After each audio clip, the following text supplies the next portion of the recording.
Саламатсың ба, балақай? 117-ші сабақ кестелер мен пиктограммалар. Сабақты бастамас бұрын каналға тіркеліп, лайк басуды ұмытпа. Бүгінгі сабақта пиктограмма құруды үйренеміз. Бірінші тапсырма. Сырымның отбасы жеміс-жидек жегенді жақсы көреді. Пиктограммаға қарап, кімнің нені жақсы көретінін айт дейді. Астында тұрған пиктограммаға қарап, сырымның отбасының нені жақсы көретінін айтайық. Бірінші тұрған сырымның інісі. Алмұрт пен құлпынайды жақсы көреді екен. Біз қайдан білдік оны? Ол жерде геометриялық фигура тұр, иә? Үшбұрыш. Келесі сырымды көрейік. Сырым бізде алмұртты жақсы көреді, алманы жақсы көреді және құлпынайды жақсы көреді екен. Келесі сырымның қарындасы апельсин, алмұрт, алма, құлпынайды жақсы көреді екен. Ал сырымның анасы мен әкесі барлық жеміс-жидектерді жақсы көреді екен. Сен өзіңде осылай отбасы мүшелерінің суретін салып, немесе аттарын жазып, осылай пиктограмма құрсаң болады екен, иә? Тек жеміс-жидектерге ғана емес, түрлі тақырыптарда пиктограмма құруға болады. Пиктограмма дегеніміз заттар мен құбылыстар, олардың саны туралы таңбалық бейнелермен берілген ақпаратты айтамыз. Екінші тапсырма. Сурет бойынша пиктограмма құр. Банкаларды фигуралармен алмастыр дейді. Бізге суретте банкалар берілген. Бірінші алмұрттың тосабы бар банкалар, екінші өріктің тосабы бар банкалар, үшінші алманың тосабы бар банкалар. Берілген банкалардың көлемдері әртүрлі.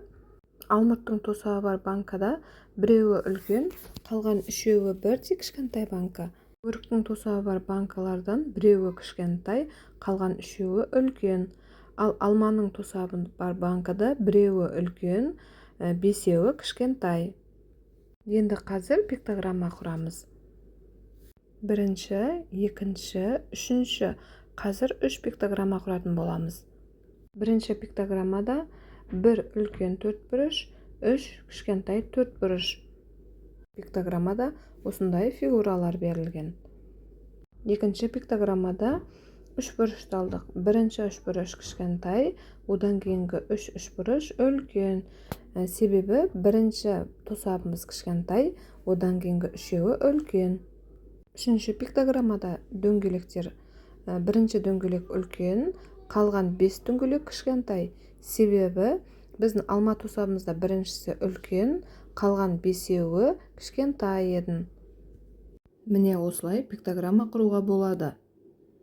Үшінші тапсырма. Теңдік пен теңсіздік құр.